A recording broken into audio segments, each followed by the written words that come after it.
Hi there, it's Grant. I want to talk about the social governance system and leadership, the role of leadership and leadership selection, two very important topics. I want to talk first about how it functions today and then how it would look potentially under the social governance system, the differences. So people need leaders. We're not going to get around that. Any studies on human behavior and so forth, if you grab any group of people, you shove them in a room, there are leaders who are going to naturally emerge, and this goes way back in human consciousness and behavior. If you take basically the tribal groups and look at how they functioned, usually it would be the elders would form a leadership council of a small group of people. In those cases, your elders, your older people had the knowledge. They were old and they learned from their ancestors, and that body of knowledge brought a certain wisdom and decision making. They understood how the herds functioned, how nature functioned, and what had to be done, what had to be planned for, and so forth. And the young would observe and learn, and so they obviously trusted their elders because their elders were also their family and looked out for the best interest of the group. And that leadership was based on experience and decision making. The elders who had better arguments, who had better thought processes, who brought better results, obviously got the ear of the group. And it was a very natural process. It's when groups got larger, much larger, that we begin to see problems arising. You begin to see people forming factions, and you get to the point where you can instill tyranny on a large group. If you have a few thousand people and you get yourself a mob together and you pay them off, well, then that mob can control the masses, and then the masses are contributing. You force them to contribute to you, and you use those funds to manage your hit team, which then goes back and controls the mob again. And that happens when you have a detachment between the people and you have larger groups. These things are possible. That's basic history. So what we want to look at is, well, what's the best methodology going forward for selecting leadership and the role of leadership in our society? And in order to fix something, you have to understand what the problems are. What are we seeing? Most people know instinctively there's something wrong. You just look at the news, you just watch the leadership, and you think of all the brilliant minds you come across. At least I do in terms of my activities, and I think, my God, we do not have the best there, and they're not working in our favor. So there's something definitely wrong. It's a very Machiavellian system we live under. And we need to spend a little bit of time looking into the details. A lot of people don't want to look. It's ugly and it's complex. So let's just go down some of the basics. First things first is we don't live in a democracy. People think, and because the media says the word democracy all the time, and the U.S. military, we're going to bring democracy to such and such a country. There's nobody in the Western world who lives under democracy. It doesn't exist. I have never, at 52 years old, voted on anything specific in my interest. We get to vote for political parties. We live in a representative democratic system, in Canada anyways. In the United States, it's supposed to be a republic with a democratic tradition, but that's not even the case anymore. We'll get to that at another point. So you don't get to vote on anything specific. You don't get to participate in the issues directly. They get discussed during the election period, and then for 4 years, you're locked out. It's that simple. And the leadership you have selected, first there's a selection of the leadership of the party, and then there's a selection of the party, then it's out of your hands. So we don't live in a democracy. It gives some semblance of accountability through the voting process, but as anybody who's lived a few decades, you realize that that isn't even the case. So I want to talk about voting in Canada, since it's a little simpler than the US, and we'll talk about some US examples also. If you go over the last 60 years of the election pageantry that takes place, what you see is the same thing over and over again. It's like watching that movie Groundhog Day. It's absolutely phenomenal to take the election debates and watch them through time and see the total lack of evolution. And I'm Charles Templeton. On June 25th, Canadians go to the polls to elect a government. To assist the electorate in their understanding of the issues before the nation, the CTV and CBC networks have combined to present the national debate. The participants are the Prime Minister, the Right Honourable Pierre Trudeau, leader of the Liberal Party, the Honourable Robert Stanfield, leader of the Progressive Conservative Party, Mr. T.C. Douglas, leader of the New Democratic Party, and Mr. Rial Cowet, leader of the Rassemblement Créditiste. Now, the rules of the debate are simple and have been agreed to by all concerned. Each speaker will make an opening statement of 3 minutes duration. This will be followed by a series of questions unknown to the participants by our panel of broadcast journalists. Now, the speaker to whom a question has put has 2 minutes for his reply. His opponents have 1.5 minutes for comment or rebuttal. On each speaker's desk is a small light. It'll turn on when he has 30 seconds to go. When his time has expired, the light will blink on and off. After approximately 80 minutes, Mr. Cowett will join the debate under the rules just outlined. I know there are problems. I know these problems affect especially the poor, those who don't have enough houses, the old people who can't make ends meet, those who don't find enough jobs. This is why we have governments and a democracy, in order that the people be able to express these problems, in order that those who govern them be able to discuss the solutions. And it's in this sense that we can have a good government, if we share not only the problems but the hopes for the future. And this is what we want to do in this election. At the outset, I would like to mention briefly Senator Robert Kennedy, whom the world mourns. Encounter 79, an exchange of views by the leaders of Canada's 3 major political parties on the issues of the 1979 federal election. The moderator tonight is the distinguished lawyer and academic, Dean of the Faculty of Law at the University of Western Ontario, and incoming principal or president of McGill University, David Johnston. Good evening. The leaders of Canada's 3 major political parties have gathered together to confront each other on the issues which now concern the nation. This unique occasion for voters from coast to coast has been arranged by the parties and the pooled efforts of the CBC, CTV, and global television networks. Now, in the last 11 years, things have not been going as well as they should. There's a lot we have to change, but mainly that has to be in the attitudes and the policies of the Ottawa government. In the last 11 years, we've seen a government in Ottawa that has encouraged Canadians to be divided one against another, has created divisions and allowed divisions to develop more severe than at any time in our history as a country. We've allowed unemployment in Canada to rise to levels which I personally find simply unacceptable for a nation of our wealth, a nation of our traditions. And we've seen the Trudeau government undermine institutions, whether the parliamentary system or the very effective way in which the federal-provincial relations. Mainly 3 main priorities. The first would be to restore the spirit of cooperation to federal-provincial relations in Canada. That has been there with every successful prime minister in our history, from Sir John A. Macdonald right through to Lester B. Pearson. I believe that what we need is a federal government that will be strong where it has to be strong, but that will be reasonable where it should be reasonable. Next, we clearly have to get the Canadian economy growing much faster than it has been. We have to find jobs for that 1 million Canadians who are now out of work. We have to find skills for those young Canadians who are looking for work, don't have experience, don't have the skills they need. And finally, we have to build upon the great natural strengths of this country. That's the goal that I have said that we must return to a system of universal Medicare so that there won't be one system of medical service for the rich and another for the poor. I have said that when people need housing, we have to do something about mortgages for middle and low-income Canadians, but we also have to do something for all those Canadians who need more rental accommodation. The leader of the Reform Party, Mr. Manning. Well, thank you, Anne, and thanks to you for joining us for this leaders' debate tonight. These debates are the first time that the leaders of the traditional parties have been confronted on a national stage by political newcomers. And the reason for that is that many Canadians are not happy with what the old parties are offering and are willing to look for fresh alternatives.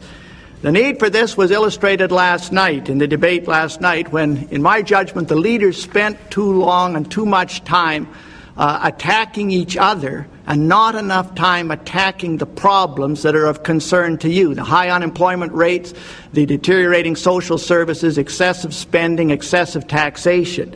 Last night's debate, we saw the other leaders arguing amongst themselves about the Constitution. Do you want 4 more years of constitutional bickering, Or do you want Ottawa to deal with the issues that are of really concern to you and your family? Canadians are telling me that they're worried about whether their future will include the security of social programs like health care. They're right to worry. Ms. Campbell's government has already cut health care by $8 million a day and has a hidden agenda to cut even more. Mr. Manning wants private health care and private hospitals, one level of care for the rich and another for the rest of us. Mr. Chrétien claims he'll defend Medicare, but the Liberals also promised to fight free trade, and they gave up that fight. Can you afford to have them give up on Medicare? In the 100 days since I became Prime Minister of Canada, I've been listening to Canadians all across the country. I don't see their problems as mere statistics. I see the faces and hear the voices of real people who deserve real solutions to their problems. As a woman, a Westerner, and first political leader of my generation, I share their frustration and the urgent need not just to talk, but to act. Government doesn't have all the answers, but it has a responsibility to act on three fundamental issues: the creation of real, lasting jobs, ending deficits and spiraling taxes, and protecting our social safety net. Good evening. As we all know, Canada is going through an economic crisis. 3.5 years after the beginning of the recession, GNP per capita is still 5% below the 1989 level. The federal debt has become an albatross. Unemployment remains stubbornly high. In short, the Canadian economy is in decline. Good evening. For me, this election is about jobs and economic growth, about protecting Medicare, about returning honesty and integrity to public life, and about maintaining political stability in a united Canada. It's completely unacceptable that in a country like Canada, 1.6 million people are unemployed. 46% of those who have jobs are afraid of losing them. For the first time in our history, parents believe that the future of their children will be less promising than their own. It's time for change. Limit. A light signals to them when they have 30 seconds remaining, when they have 10 seconds left, and when their time is up. We all want to balance the budget, but New Democrats want to balance the budget at a much lower level of unemployment. Politics is about choices, and if the government can set and meet targets to reduce the deficit, they can darn well set and meet targets to cut unemployment in half. We're fighting to protect education for our children, health care for our families, security for seniors, instead of big tax breaks and more tax cuts for banks, big corporations, and the wealthy. We should reward businesses that create jobs, but we have to stop the giveaways to those who don't. We have to protect our environment and our culture for the benefit of all of us. But above all else, we have to provide hope for Canadians. So, an economy that creates jobs through a balanced budget and low interest rates, preserving and modernizing health care, investing in children, particularly poor children, investing in knowledge, innovation, education, technology and trade, and strengthening the unity of Canada. Soon, we will have a balanced budget. Thank you for joining us.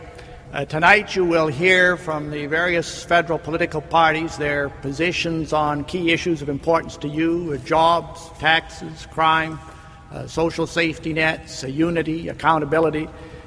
Tonight is an important opportunity for you to compare leaders and plans and decide which one can help you best achieve your goals. The quality of leadership matters. The right kind of leadership can help you improve your future. Without it, government can make us all lose ground. In the last election campaign, our party received a message loud and clear. Since then, I've been listening, learning, working hard to offer Canadians a national alternative. I'm offering a new plan for our future, one which is focused, frugal, and will work. How will it help? Our plan will cut taxes right away. If you are working hard, you deserve a higher standard of living, not bigger taxes. If you're looking for work, you deserve a government determined to find new ways to help. high taxes kill jobs. Lower taxes will help create more jobs. This country can afford to cut taxes now. We can and should make this choice. Our plan will help provide a bold new health care guarantee. Federal cuts have created chaos in our health care system. We've got to change direction and restore peace of mind. Finally, I want to be Prime Minister to build a new coalition of Canadians. My number one priority is to fix health care, beginning with the reduction of wait times. Too many Canadians are asked to wait too long for the care that they need. The toll on our parents, on our children and ourselves is simply too high. And this is the issue that worries families most. A Canada with better health care and better results, with a better economy and lower taxes, with better accountability and higher integrity in the federal government. For positive change. Things like protecting our environment and building up our communities, investing and innovating in health care, not privatizing our health care system, opening up doors to education and training, and making life affordable for families. You know, Canadians have been telling me that they are upset with the scandals. They don't want to reward scandals and broken promises and give the Liberals a fourth mandate. They want change, but they're worried about the Conservatives' hidden agenda. There's one subject on every voter's mind as this election approaches. It's the economy. We have dangerous economic winds blowing in Canada. The country's economic health is shaky. We're probably coming out of a mild recession. Oil prices have slumped. Exports are weak. How high should taxes be? What's Ottawa's proper role in the economy? Is Canada's wealth fairly distributed? That's the context for our discussion of economic choices. Do you have a solution to a problem that isn't really there? Not at all. I think if you spend any time crossing the country, as I have, talking to people who are worried about saving for their own retirement, who are worried about having to make choices between their own opportunities and actually paying for their kids' education, people are worried that perhaps for the first time we have a generation of young people who aren't going to do better than the previous generation did. It's fascinating that it's always the same topics that come back over and over again, proving my statement that there hasn't been any evolution in the political process in over a century. The limited discussions around limited topics in terms of the sphere of human activity is phenomenal. Our leadership selection is broken in our representative system. It's as simple as that. It just doesn't work. Good companies know how to evaluate their personnel. They know how to pick the right people to put in positions. It's not the same process at all. And usually they invest in their leadership after they've come into power. But they want them to reach their maximum potential.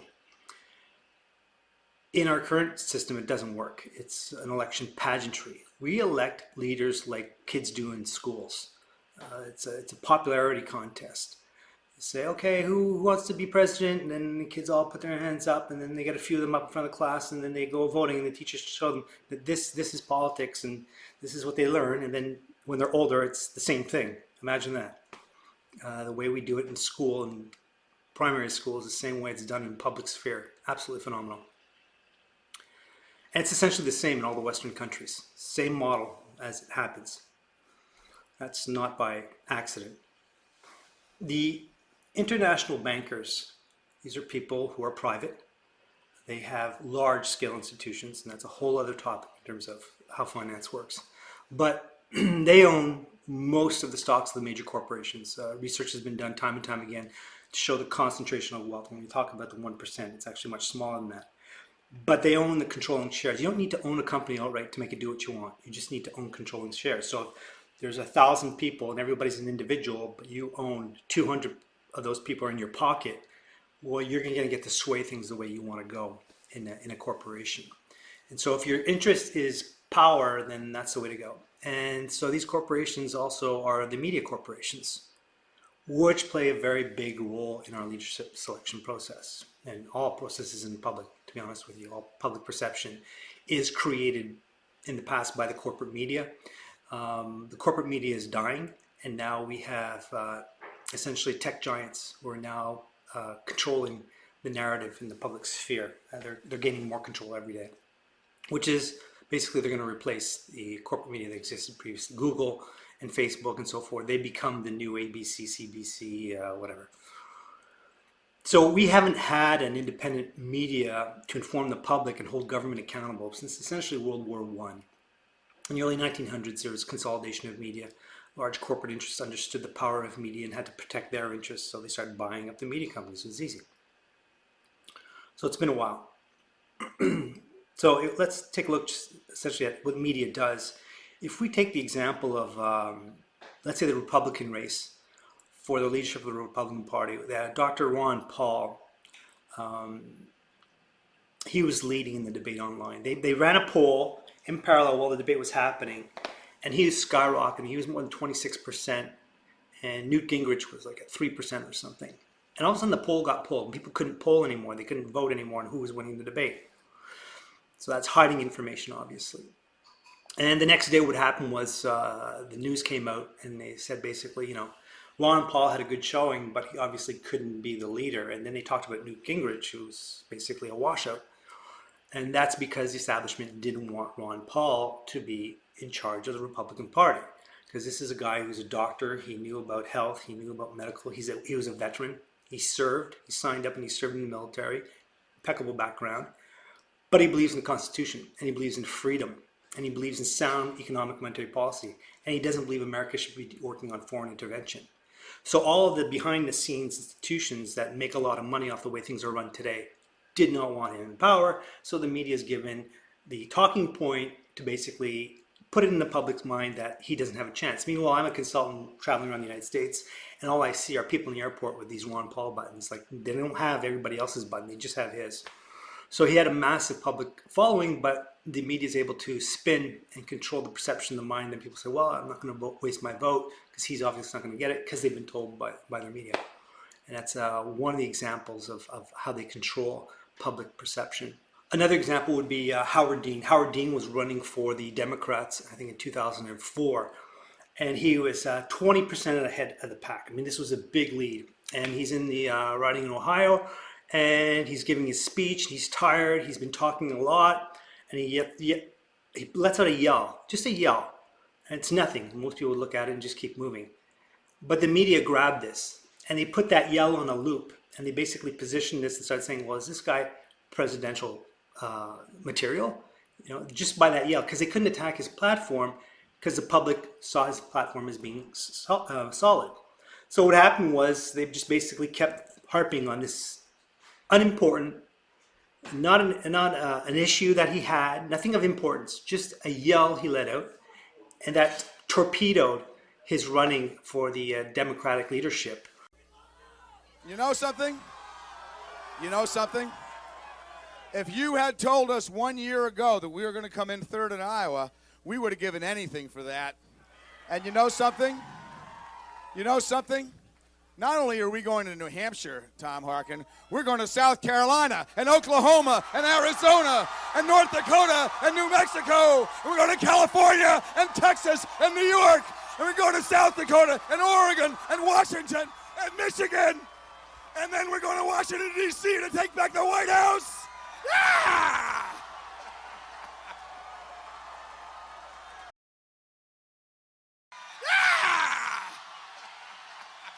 And what most people don't know is that prior to that yell, he'd established that the corporate media needed to be broken down, that the corporate media, the monopolies in media were a problem in the United States. And he said, we need to do something about that. Well, they did something about him. They weren't going to let that happen.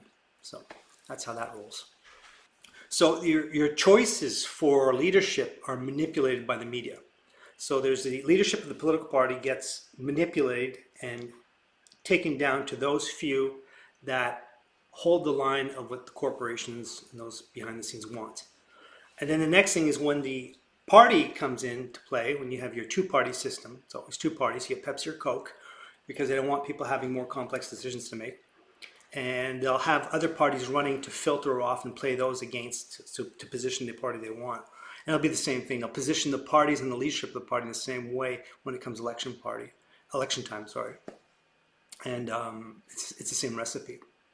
So if we take the situation in Canada, we have a leader named Justin Trudeau. Justin Trudeau had zero background experience for this position, a young man. His father was prime minister of this country for one of the longest terms. He was viewed as an intellect, the father, Pierre Trudeau, very smart lawyer, had been writing a lot on politics before being pulled into political life. And, he fought for justice, so that was the perception of the public. What a lot of people don't know is that he circumnavigated the Bank of Canada Act. So Canada, with only 24 million people, built railroads across the country. We built dams. We built the whole country. All the asset base that provided future value was built prior to 1974 with the Bank of Canada. As the government borrowed, the interest was paid back within and run social programs. Trudeau, unbeknownst to the general public, bypassed that function, and now Canadians were paying interest outside of our own economy, going back to the private bankers at an international level. So when you do that, when you increase debt externally, what happens is those private bankers will take that money and come back and filter it through their corporations to push the candidates they want. So if you're willing to push up debt and you have a candidate who isn't interested in debt or sees it as being unimportant, they love that. So you'll get elected. And Trudeau, for example, after he did that change, we saw Canadians increase in debt drastically. The graph is exponential, as you can see.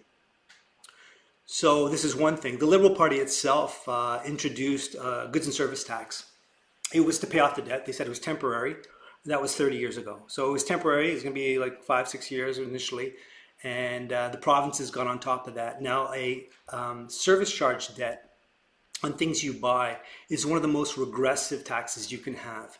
Meaning poor people and middle class people spend almost their whole paychecks. And so if you have a 15% tax on everything you consume in society, that means you've lost 15% of your wealth overnight. Bam! Rich people don't pay 15% on the gains of their instruments that they're investing in. So you have your income that you spend on living. Well, guess what happens? The extra you have doesn't get subjected to tax, and that's how you grow your wealth outside of the tax scheme. So it's amazing that actually passed and that the media didn't jump on it. Well, it's not amazing if you know how it works, but the fact that the public didn't clue in on that, and the fact that it's 30 years later, the debt has only increased. Nothing's been paid down really, and it's still there. So the son, Justin Trudeau, all of a sudden decides he's going to run for Prime Minister of Canada.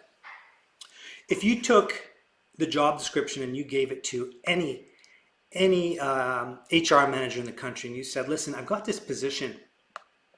It's a very complex job. Like, he didn't say what it was. He said it handles a $350 billion budget. There's 240 operating departments, and they're all very different. It's very distinct operating departments, very complex, each one of them. There's about 190,000 employees plus subcontractors to manage. There's relations with international organizations and governments covering a plethora of issues. There's military aspects to be taken into consideration. So this is a very complex job. We have a guy, he has a BA in literature and a bachelor's of education, and he taught high school for 2 years. What do you think? Should we put this guy in the position? If you didn't have the name and you just put that to any HR manager, any hiring executive in the world, they would say, are you crazy? The person doesn't match at all the job. So if you took the names off of them, you would get that answer every time. No way. Yet that's what we are in. We're in a situation in Canada where we have a position that is extremely complex, the most complex, most important job in the nation. And we have a guy that personally, he couldn't have gotten a job working as a manager or director, probably not even a supervisor in any of the corporations I've worked in, because he didn't have the baggage to bring to the table. And it's amazing how people in the general public will just talk themselves through it and say, well, you know, he's a nice guy and all this stuff. That's not how we work in industry, and that's not how why your phone got to where it is, or why you can travel to different continents by a plane, by having guys who led these companies and just go, well, he's a good guy. It just doesn't work that way. So even before we get into voting for political parties, we have this whole issue with the leadership selection. Then you have the political party selection. And once the party's in office, they pursue whatever they want because it's a representative democracy. And you have to ask yourself, well, how did they get in power? Well, we just went over the corporations and the media. They control who gets elected. You have the fundraising, which is an amazing process also. Most people don't give. Most people don't. And if you take a look at, for example, Obama, who was one of the most popular presidents, they touted how many individuals, human beings, backed him during the election time. Well, his campaign ran over $750 million to become president when he first got elected. 400 million came from individual donors. So almost half, which was a big step up relative to others in the process, which shows you the contributions of corporations and the individuals. Now, do you think the guy who gave $100 when he calls Obama is going to have as much sway as the guy who gave $1 million? No.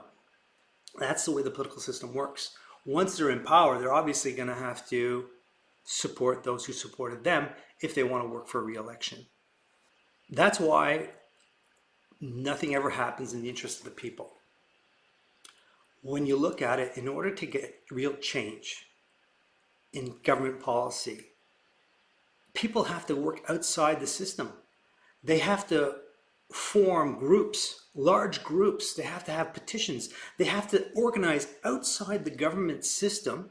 They have to ask for Freedom of Information Acts to get access to data, to then go and challenge their government like it's a war. That's a system we work under. I mean, there's no business that works like that. It's absolutely ridiculous. When you get a large event like COVID or 9/11, where the government starts pursuing a path, right? They know initially that if you can get the media to run with something and people are afraid, they just need to get the momentum going. For 9/11, for example, what was terrorism? They're going to have everybody afraid of terrorism for 20 years.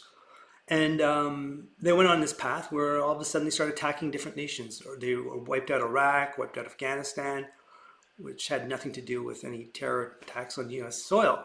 And they killed over 1.5 to 2 million people.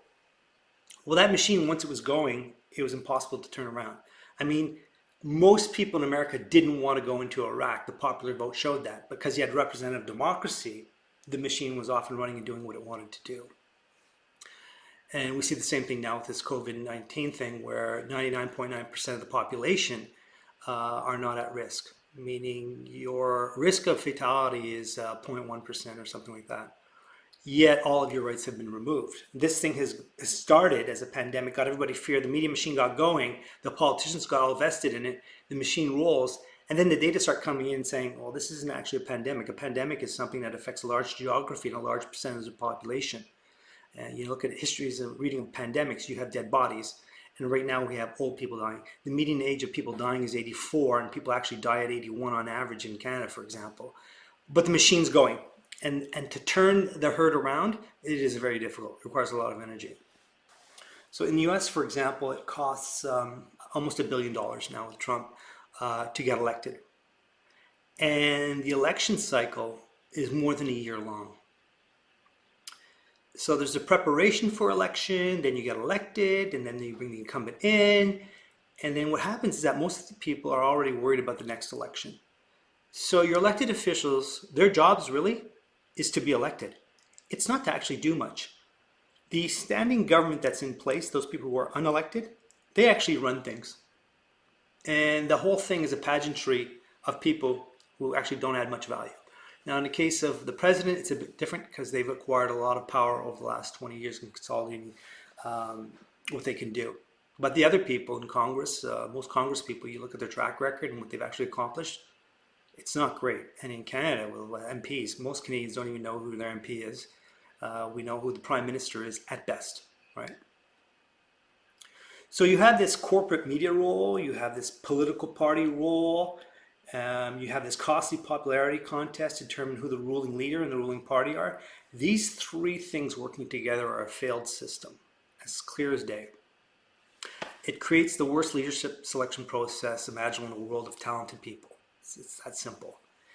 It ensures that we are as far as possible from democracy, as far as possible from a system where people can actually affect change. And that's why most people are disengaged from the political process. That's why most people, the amount of people voting is going down, not up, because people are disenfranchised with the fact that, well, I've been voting all these years, it's done nothing. I have no say. There's a system functioning, and I don't count in it. And that's the way that people feel in Western democracies. And they're right. It's that simple. So for a lot of people, this situation has emerged just happenstance, and there's nothing you can do about it. What they don't understand, that it's actually by design. If you read into the history of what's going on and how things are changing, if you remember, I said bad leaders will create bad systems. You know, if you have a good system in place and all of a sudden you have a bad leadership put in place, they're going to ruin a good system to help manage a corporation. And the same thing is in our political system. If you read David Rockefeller's biography, I mean, he's quite clear in what he saw for the future. And this is a guy who's one of the most powerful people in America and also on the planet, because it's the same thing with globalization. And what he stated in his biography, we're starting to become. And what they want to establish, or what they're putting in place, is called a new world order. I mean, you can hear these people quote this term over and over again. We have before us the opportunity to forge for ourselves and for future generations a new world order, a world where the rule of law, not the law of the jungle, governs the conduct of nations. When we are successful, and we will be, we have a real chance at this new world order, an order in which a credible United Nations can use its peacekeeping role to fulfill the promise and vision of the UN's founders. There's a need for a new world order, but it has different characteristics in different parts of the world. The affirmative task we have now is to actually create a new world order. A world in which there is the very real prospect of a new world order. It's about the future of Europe and a new world order.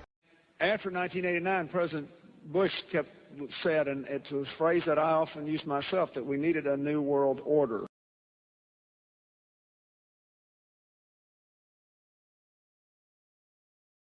And the hope that each of us has to build a new world order. The pieces are in flux. Soon they will settle again.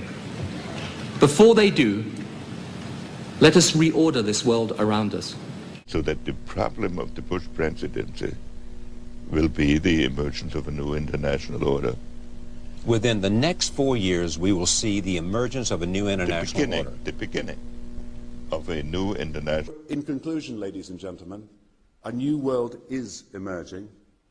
It is a new world order with significantly different and radically new challenges. I think his task will be to develop an overall strategy for America in this period when really a new world order can be created. It's a great opportunity. It isn't just a crisis. That this crisis, in the way that has developed, will require some kind of world governance. Good evening, everybody. President Obama and British Prime Minister Gordon today calling for a new world order to tackle our global economic crisis. And the president outlined his vision of a new world order in which the U.S. would participate fully. We've got to give them a stake in creating the kind of world order that I think all of us would like to see. During the conflict with Saddam Hussein, which he handled so superbly in a short-term sense, but he kept talking about a new world order. And then President Bush, at the end of that war, promised he would give 4 graduation addresses, 4 commencement addresses, describing that new world order and what America's role was going to be in it. Turned out he gave one of those addresses and canceled the other 3 and talked about something else. That's what, because they weren't ready yet. That in fact we're all going to have to give up a little bit of our sovereignty in order to make the world work. And I strongly believe India will be a central actor in the new world order. And this present window of opportunity during which a truly peaceful and interdependent world order might be built will not be here for too long. Already there are powerful forces at work that threaten to destroy all of our hopes and efforts to erect an enduring structure of global cooperation. Are you optimistic a global system can happen? From what we've heard so far. It could happen, and in fact it's in the work. Like this. So what that is, because they never say what it is publicly, but what it is a fascist oligopoly on the top. Meaning fascism is where corporations basically rule in an oligopoly, meaning not quite a monopoly, but it emerges towards that in the future over time. But few with lots of power.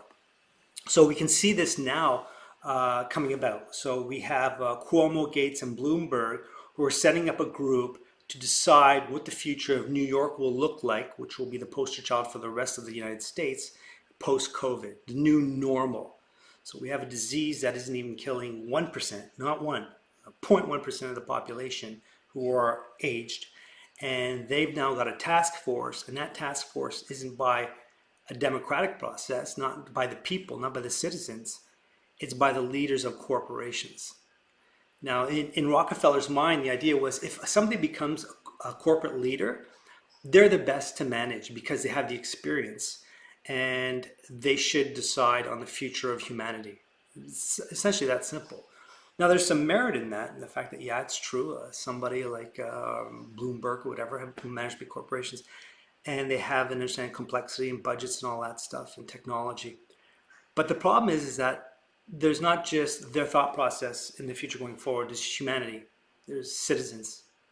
And if they're not in on it, if their interests aren't being looked at, well, then you're going to have a conflict in the future and the thing's not going to work. That's pretty clear. It's the style, the way we manage ourselves is critical in that perspective. And it comes back to command and control and the leadership that consults and listens before moving forward versus those who just call the shot and jam it down people's throats. A simple example of that is in a power plant in Ohio I was working at, and all of a sudden safety issues started popping up with people getting infections in their eyes in a part of the plant, reported by HR people. So the manager that we had at the time of that plant wasn't the best or most capable individual or human being. He was ex-military. So his idea was we'd send out people to spot check them and then essentially reprimand them, and then if need be fire somebody to set an example so that they wear their safety glasses. So that's a command and control type reflex. That is a non-consultative reflex. So instead we went out and we started working with the people, the union and the HR people, and what we found out was that it was extremely hot in Ohio in the back of that power plant, and the fly ash was going around. There's a lot of construction. For example, the welders, in order to see the quality of their welds, would lift up their glasses and put them at risk. Why? Well, because they were so hot, they're perspiring, they can't even see through their glasses. So the ultimate solution, the root cause of the thing, was glasses actually fogging up and allowing dust in and so forth. So we put on a defog spray around the plant, and we changed the type of glasses they were using, and that reduced the incident rate. So totally different consultative, collaborative way of coming to the solution, finding the root cause of it, versus a top-down autocratic methodology. So the top layer, as far as Rockefeller was concerned, was a fascist management of society. And as you read through their documents and the UN documents for the future of humanity, well, the rest of the humanity is basically to fall under a communist type system, eradicating the bonds of the family, eradicating privacy, eradicating private property, and so forth. And now we're seeing this in this COVID-19 epidemic thing, that's happening. We're seeing people getting free money from the government. That creates dependency on the government. That creates the idea that government is in charge of your life. That's essentially communism. So they're starting to bring in the first steps of that.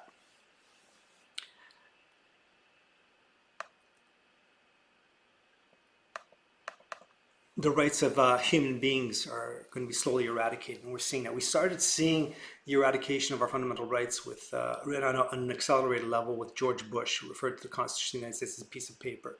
That was planting the seeds back then. And then passing the Patriot Act, giving them a methodology for circumnavigating the Constitution. And this is a very, very dangerous and bad path history has shown.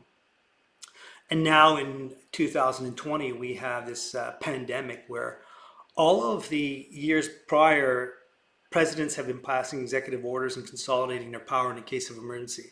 So So as soon as they had the emergency, well, all of a sudden they become gods. And this is all across the Western world. Trudeau, it's the same thing. So now they're getting to exercise that power. We're seeing the first. They're not going to go full blown, but this is just the way they do it. So we've seen the desecration of those structures which were checks and balances put in place previously to keep us from living under tyranny, and they're being dismantled and totally eradicated as we move forward. Nullification of our rights. And this is always under the guise of doing things for the people, right? It's obviously nobody says, I'm a bad guy and I'm going to take away your rights. History has shown us, even the Nazis, it was for people's safety that every action took place. It's very Orwellian. And if we look at what's happening in China with their social credit score and the tracking of people, it's being touted by Chinese leaders, and now we have Western leaders and tech giants jumping on board and they want this.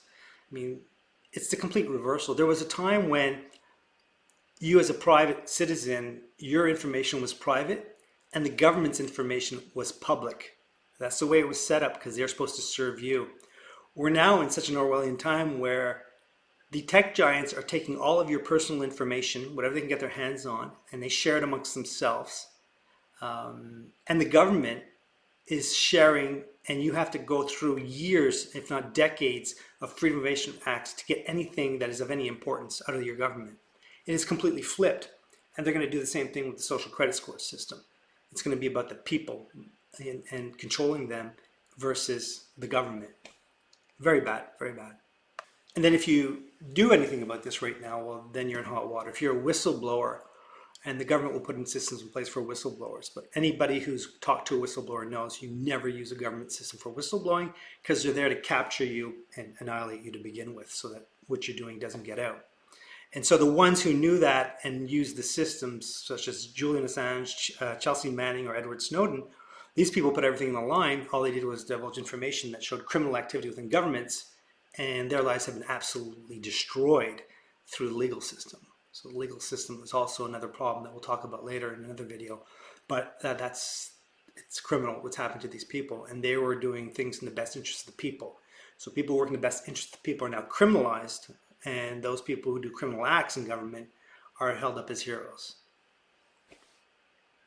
So this whole system of Groundhog Day and the beauty pageants of elected officials and the media and so forth, over the last 6 years, what we've seen is the decimation of the middle class. People still call themselves, refer to them as middle class, but when you look at them mathematically, they don't own their cars, they don't own their homes. After 25 years, people would like to say, well, it's because people are too greedy, they spend too much. Well, I work in manufacturing and services, and all I've seen is the eradication of jobs and the increase in productivity. And it doesn't matter what device we're making, every year it gets cheaper and easier to make. So all of that wealth didn't go to the people. What we're seeing is a concentration of wealth. And you look at the graphs for concentration of wealth, and that is exponentially going in the hands of the very, very few. The system is working as designed. Just as the political system is working as designed, it works in the best interest of those people who modified it over time. The 0.001% are very happy with the way the political system works, and for you people, not so much. So the reality is, if you're going to want to fix it, you're going to have to get behind making some changes. So let's talk about social governance system. I talked about the platform. I had another video where I talk about some of the elements and modules of the platform. And more specifically, as regards to leadership, we have to do a few things. First thing is we have to reduce the power of leadership roles. This trend of concentrating power in the very hands of the few is wrong. What we want to be doing is making decisions more collaborative and decentralizing them so that we make a more robust system. Meaning more minds, better minds around specific issues. That decreases the problem of absolute power corrupting absolutely, which is a major thing to do. It becomes more about the ideas and the thoughts, and we're rewarding the people who have the best ideas and the thoughts. At times, a better thought can win out, and that's not the case today. Today, we vote for political parties and political leaders, and it's a package you vote for. What we're going to do is we break it down into issues, specific issues, things that matter, and that's where the energy is focused, as opposed to focusing on this higher level thing that has no meaning for us at the end of the day, Democrat, Republican, or whatever it is. I don't care. What I care about are solving specific issues that affect us in our daily lives. So the idea of political parties would absolutely disappear. We're not always talking about specific issues. So what also happens is it becomes a meritocracy. It's no longer a beauty pageant. It's about people getting rewarded for their contributions. So as somebody contributes better and better ideas, people will see that that person has a beautiful mind, and that person's social standing will increase in the group. This is super important, and it's the absolute opposite of what we have today. So the notion of a social credit score that they're trying to introduce in China and that they want to bring here also in the West, well, instead of having it focused on the people and their private lives and controlling the people, what we want to do is have it control people who are doing a public function and just in that sphere of influence, right? So as an elected person or as a leader on a specific issue, if you do a good job, people are going to bump you up. And then we don't have these standing structures that are there all the time. We have issues that pop up, objectives to be achieved. Once it's achieved, once it's settled, it dissolves. But the person who did very well, or the people who did very well, they then become candidates for the next issue that pops up and become a pool of resources to go and lead those. And so you also don't have this 4-year cycle where you vote for somebody and then you have to wait another 4 years before making any changes. You're making changes on a regular basis to fight and contribute to specific issues. We would still maintain a structure of people in place in official positions in case of emergency. Meaning sometimes you don't have time to go through a whole thought process and gather a bunch of data. All of a sudden you hear there's a pandemic, well, you got to take action. Well, you're going to know that those leaders in place, they're going to have a pool of resources immediately accessible that are qualified over time. They've all contributed. What they've seen has been transparent, and you're going to be able to see the discussion that takes place, and they'll call the shots. Okay, we got to lock down. We have this serious pandemic. But by the same token, you're going to see other people gathering data, and over the time, if that pandemic doesn't plan out, if the data doesn't reflect, well, the focus is going to be on the true data, and then all of a sudden you're going to have a reversal. You'll have actions taking place that fix the situation. It's no longer a train that just keeps going in one direction after decisions called by a leader. Within the system, you don't just have leaders, but you have moderators. The moderators, I'm going over that more and more, are the glue to the system. They ensure the discussion and the process takes place according to a logical sequence, that data is gathered, that discussions focus on critical thinking and not attacks. These people very often will merge into the roles of leaders, because if you can guide people and build consensus towards solutions through deductive work and not just a fight and a popularity contest, well, then those people are going to rise up. They're going to understand, well, these people know what they're talking about. They're delivering results. So the role of the moderator is going to be critical in the system. But it's also a check and balance on the leaders also, because they have a capability. But you're going to have multiple moderators on any forum of any specific issue that's of any importance. So leadership selection becomes more of a continual thing, focusing on the issues, based on the track record of the individual, and decisions in an open and transparent fashion. I mean, what more can we ask for? We don't have that today. The other primary element that we have is that we bypass the media. We give an application a tool where people are going directly, contributing, seeing, learning, and the media no longer has a role. They can report all they want and make noise all they want off to the side, the corporate media, but they are no longer between you and what's happening in government. We take them out. We use technology to toss them aside. Extremely important. As we saw, that's why I want to talk about the role of media in leadership selection. They basically disappear. Those people will have a job and try and participate in issues just like everybody else does, but they're no longer the filter. They're no longer the people who determine what you see and what you think.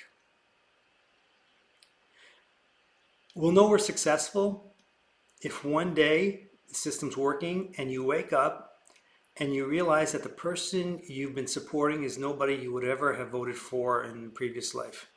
Meaning they are maybe grotesque to look at, maybe they're a paraplegic, maybe it's a child protege, but you didn't see any of that because all you know is what they're contributing to the system. All you're seeing is their thinking and what they do.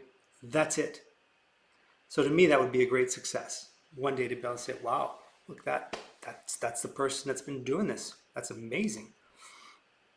You know, the ability to build consensus by drawing people's attention to the data and critical thinking, it's going to be key. Not through rhetoric and popular connivances, as we discussed with how the media deals with our current leadership selection process. It's a completely new world. So if you notice, we're in a period of exponential growth, meaning our technology is growing at a very accelerated rate, and that's not going to slow down. It's only going to get faster. You know, you listen to Joe Rogan talking to Elon Musk or others. There's a lot of technical people out there working on some of the most amazing things. You hear about stuff like nanotech or whatever. At first, well, it takes a few years, maybe even 10 years, but all of a sudden it hits its speed. All of a sudden it starts to go and become a reality. And it changes our world drastically. And there's positive changes, but there's also negative changes, meaning the risks. You know, we're putting a bunch of technology out there today, and we're seeing that some of the risks aren't evaluated because corporations are short-circuiting safety in the hopes of getting profit and rich and so forth. And this is always an issue with our monetary system. So there's not the proper checks and balances in a lot of cases, but there's not a lot of thought and discussion going on either. Things are just kind of moving behind the scenes. And so the idea that our current leadership process, selection process, is what's going to bring us into the future is wrong. There's a high risk if we don't fix this problem that our civilization isn't going to make it. If you study ancient history, you know there have been some smart civilizations, most likely smarter than us, living on this same planet, and they're gone. There's reasons for that, and we have to think about that. And I don't believe that we can move into the future with this system that hasn't evolved in the last 200 years with the way technology is just exploding right now. So that's it. It's a rough cut about leadership in the social governance system. And thanks for listening, and hope you can give us some support.